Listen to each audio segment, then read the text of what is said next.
This is Sophie. Hi. So I'm helping Heidi with some of the travel planning because I live in New Zealand and I currently am starting a new job working in travel planning. So I have done a couple of itineraries for you. Based on the list that you guys sent Heidi, I have also created a map and it shows you everything that you've put on that list that you would like to see. But as you can see, it is the whole of New Zealand that you are covering. And with limited time, there is going to be a lot of driving. So I've developed two different kinds of itineraries for you. So one is fitting it all in. So that could look like this in the North Island. So it gets you all the way down to Taupo from around here. And in the South Island, you'll see that it covers almost half of the South Island. So that's going from Blenheim, where you're doing the hike, all the way down to Mount Cook. Unfortunately, I don't think Queenstown, Wanaka is going to be possible because from here to here is about a 6-hour drive. To here, probably 8 or 9. So that's why I've just limited your options. And from there as well, I've also created a slower route. So it could just be where you're not driving all the time. So instead of coming all the way down to Mount Cook, which is about a 4-hour drive, you might just do some stuff around Christchurch. So Akaroa wine region, some stuff in Christchurch, or for in the North Island, it would be coming down to Rotorua, but not going to Taupo. Tell us about Rotorua and Taupo. What's there? So Rotorua and Taupo are kind of the volcanic region of New Zealand. So I'll just get this up. So in Rotorua, that's where you've got some of the Maori villages. So you'll get a bit of a cultural experience. There's hot pools, the Polynesian spa. You can see geothermal. They've also got redwoods and mountain bike trails. So you'll be able to do a lot of activities. So if it's in the Get It All In tour, you'll probably stay there a night. On the Slow It Down, you could do 2 nights and get a lot of these activities done. You can also go to Lake Rotoiti or around this area and go out on the boat. Taupo, I find, is not that as great as Rotorua, but you do have the Maori rock carvings, and you could do a day trip to do the Tongariro crossing. The Tongariro crossing is a full day trip and you'd probably have to get up about 5 a.m. if not earlier, and you could get a transport from Taupo, do this, which gets you to go from here, crosses over, you see a number of volcanoes, but it is a full day hike. We've definitely got Hobbiton on there for you. So Hobbiton is on the way from Auckland down to Rotorua. So stop at Hobbiton, which I've been to and is great.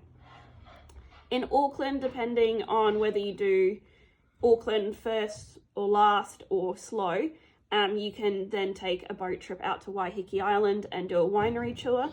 If you decide to slow it down and not go to Taupo, as you can see, Auckland's a harbour, so you can do America's Cup sailing trips. You can go over Devonport. Rangitoto is also a volcanic island. So North Island, adventure activities and volcanoes. Okay, so where do we get to swim with the dolphins? So swimming with the dolphins is in the South Island, and I put that on all of the trip itineraries because that's a must-do. It's a must-do. So you'll either fly into Blenheim from Auckland, or you'll come from Christchurch up.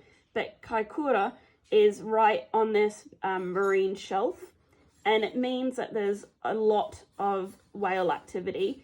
It's kind of like a deep ocean here, and from here you can take a boat out. And in here, you can swim with 300 plus dolphins. They get pilot whales, they get orca, they get humpbacks.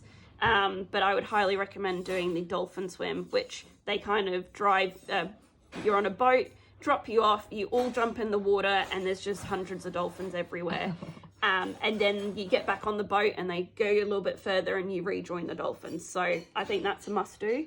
In Kaikoura as well, it's pebblestone beaches, but you'll be able to see some mountains, get good fish and chips.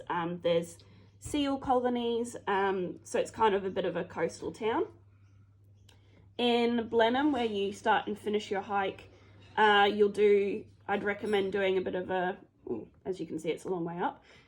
Blenheim, this is the Marlborough wine region. So this is where you can visit a lot of wineries. It's quite small, so you can probably bike, if not walk. Oh, that's nice. And that's so to go to Kaikoura, you can take the train. So we'll take the train. So the train only goes once a day.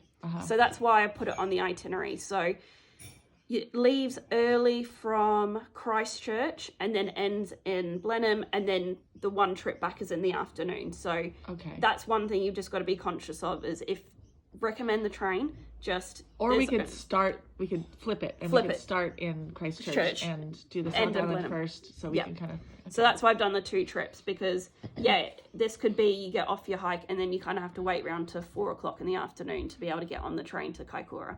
I think that we finish the hike in the afternoon. Yeah, so you might have to wait 24 hours then. Or we could do wine tasting that day. Exactly. Okay. So actually, I'll just show you. So this is where you'll be hiking. Right. So you'll go from Blenheim and you'll be hiking up in this region here. So this is beautiful. I would have recommended it if you weren't doing the hike, but you're doing the hike. So we'll add some other things in.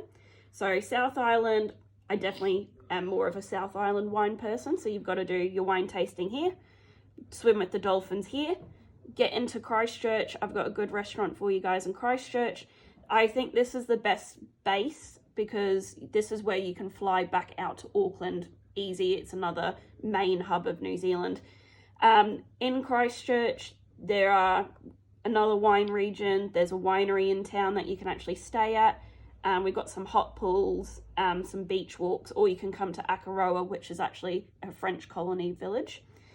But if you wanted to kind of jam-pack your time in, you could drive about 3.5, 4 hours to come do Lake Tekapo and Mount Cook. What's Tekapo? So Tekapo is actually a dark sky territory where you can see the stars. And they're the big, massive lakes in New Zealand. They actually are our hydropower energy generation in the South Island. They've got hot pools. You could go horse riding. You've got New Zealand's tallest mountain, which is Uraki or Mount Cook. And in Mount Cook, you can do the Hooker Valley track, which is, maybe tops 2.5 hours return. So it's super flat. You have to drive that, so it's just a big drive. Yeah, you'd have to drive. Yeah. Okay.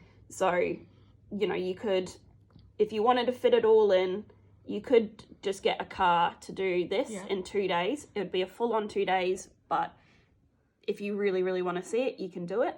Otherwise, you'd get the train to Christchurch or start in Christchurch, do a couple of activities in Christchurch, and then go to Kaikoura, then go to Blenheim. Okay. And then in the North Island, you definitely have to have a car. Right. So the South Island we could potentially do just by train and transfers, and then the North Island we need a car. Okay. Yeah. And in the document I sent Heidi, you could mix and match. So, you could get it all in. This is I put all the drive times in so you can see how long you'll be in the car. But you can mix and match. So, for example, you might decide you want to fit everything in the North Island, but you want to slow it down in the South Island. It kind of depends on if we if they're flying out on the 30th or the 31st. So I was trying to confirm. So if you had only 3 days on the back end, would you do the South Island or the North Island? Probably the North Island, and do the South Island first because there's more to do? Or I think so. I think you could do the South Island second, but it is with the train. You could do the wine tasting, but then 2:00 dolphin swim, and then you get into Christchurch there. But then you do have to fly back up to Auckland from Christchurch to fly out. So depending on what flight you get there, I have tried to put flight times in from if you're going from the North Island to the South Island, or from so you'll know when you need to get a flight to get to Blenheim for your hike. Okay. But you could just mix and match. So, for example, if you want to get it all in, you'd get in it. Someone that's coming from Australia could do the drive to Mount Cook. But if you slow it down, you kind of can get into Auckland, fly down to Christchurch. We could go out to get a Uber out to some hot pools at the beach, have a bit of a drink in town, have an early night. Sophie lives in Christchurch. I live in Christchurch. Yeah. You could do like a nice relaxed day trip, get over jet lag, just, and then you catch the train up, do your dolphin swim, then take the train up to Blenheim, have an afternoon wine trip. Or you could bring this forward and do, 2 days or a full day in Blenheim. Okay. And then, I've got the flights up to Auckland as well, so you can see the timings of that. But you could... Okay. Yeah. There's Excellent. A lot of options, and at the very bottom of the document, I've put a bunch of activities. So you don't have we have any questions, yes. we can ask Sophie. She's very happy to help us. Yes. This is exciting for us, but she's also practicing her skills. So you don't have to do the activities I've suggested. It's just, I think these are the locations you would go to, which are easy for the limited time that you have, bang for your buck, and then you could just swap out activities. So you could go to Rotorua, and some of you could do a bike ride, some of you could just sit in the spa, or you could all do the same thing. Same with Christchurch, there's some day trips that you could just pay for a tour. So okay. Yeah. Thanks, Sophie. Bye.